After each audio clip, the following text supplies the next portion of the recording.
Hi, hello, నమస్తే. ఒక మంచి విషయం మిత్రమా. ఒక ధనవంతుడు తన బర్త్డే రోజున ఒక పెద్ద పార్టీ ప్లాన్ చేశాడు. తన ఫ్రెండ్స్ అందరినీ పిలిచాడు. అందరూ ధనవంతులే.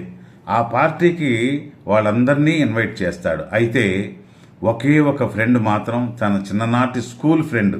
అతను చాలా పూర్. ఇప్పటికీ అతని లైఫ్ కష్టాల్లోనే సాగుతుంటుంది. అయినా ఆ ఫ్రెండ్ని ఇతను మర్చిపోలేదు. ఆ పేద స్నేహితుని కూడా ఆహ్వానించాడు. ఆ పేద స్నేహితులు కూడా ఒక చిన్న బహుమతిని పట్టుకుని ఆ పార్టీకి వెళ్ళాడు. పార్టీ చాలా గ్రాండ్గా జరుగుతుంది. పెద్ద పెద్ద బిజినెస్ మెన్, సెలబ్రిటీస్ అందరూ రకరకాల కార్లలో వారి వారి గౌరవానికి తగ్గట్టుగా వస్తున్నారు.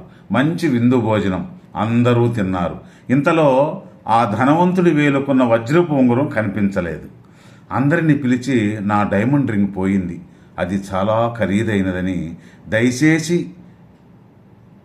ఇంకెక్కడైనా పడిపోయిందేమో చూడండి అంటాడు. అందరూ ఆ ఉంగరాన్ని వెతకడం మొదలు పెడతారు. ఉంగరం ఎక్కడా కనిపించదు. ఆ సమయంలో ఒక ఫ్రెండ్ ఇతన్ని పిలిచి, మనమంతా వెతికాం, కానీ ఇక్కడ రింగు దొరకలేదు, కనుక బహుశా ఎవరు దొంగలించి ఉండవచ్చు. ఒక్కరి వల్ల నువ్వు మిగిలిన అందరినీ జీవితాంతం అనుమానంగా చూస్తూ ఉంటావు. అందుకే ఒక్కొక్కరిని చెక్ చేద్దాం అని చెప్పాడు.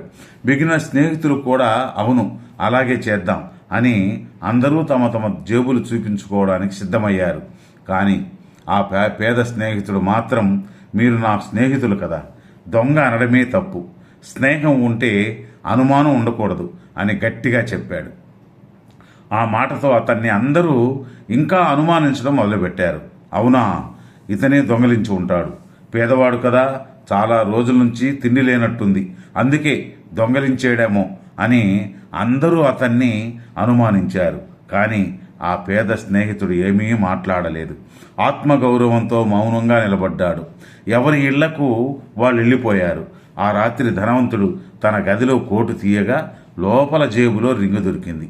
అది చూసి కంగారు పడుతూ, అరేరేరే, ఇంత చిన్న విషయం కోసమా నా నిజమైన మిత్రుణ్ణి అపార్థం చేసుకున్నామని, అందరి ముందు అనుమానించామని ఆ పేద మిత్రుడింటికి వెళ్ళాడు. అరే, నన్ను మన్నించరా ప్లీజ్, ఆ రింగ్ నా కోటు జేబులోనే ఉందిరా, నిన్ను అనుమానించడం నా జీవితంలో నేను చేసిన పెద్ద తప్పురా అని అంటాడు. ఆ మిత్రుడు, దొరికింది కదా అని నవ్వుతూ, అనవసరంగా నన్ను క్షమించు అని అడక్కు, కానీ ఒక సందేహం, నువ్వు తప్పు చేయనప్పుడు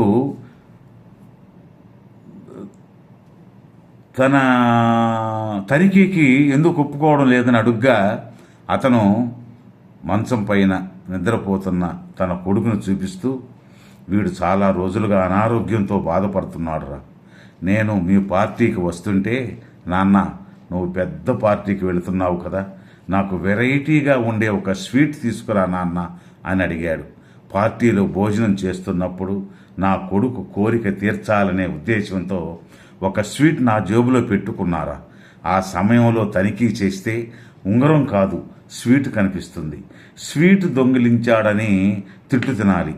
నా కొడుకే దానికి కారణం అని చెప్పాలి. అనారోగ్యంతో ఉన్న కొడుకు కోసం తీసుకున్నాడని నన్ను కనికరంగా అందరూ చూస్తారు. అందుకే నేను తనిఖీకి ఒప్పుకోలేకపోయాను. ఈ మాటలు విన్న ఆ ధనవంతుడి మిత్రుని కంటిలో నీళ్లాగలేదు. ఆ ధనవంతుడు వెంటనే అతన్ని కౌగిలించుకొని, పద, ఇప్పుడే నీ కొడుకుని మంచి హాస్పిటల్కి తీసుకెళ్ళి చికిత్స చేయిస్తామని, ఇది నా బాధ్యత అని చెప్పి ఇద్దరినీ తనతో పాటు తీసుకెళ్ళిపోతాడు. పేదోడైనంత మాత్రాన దొంగేనా? ఏమి మనుషులురా మీరు? బుద్ధి లేని వారికి ఎంత ధనముండి ఏం ప్రయోజనం మిత్రమా. ధన్యవాదాలు. మరలా రేపు ఒక మంచి వీడియోతో కలుసుకుందాం. జై హింద్.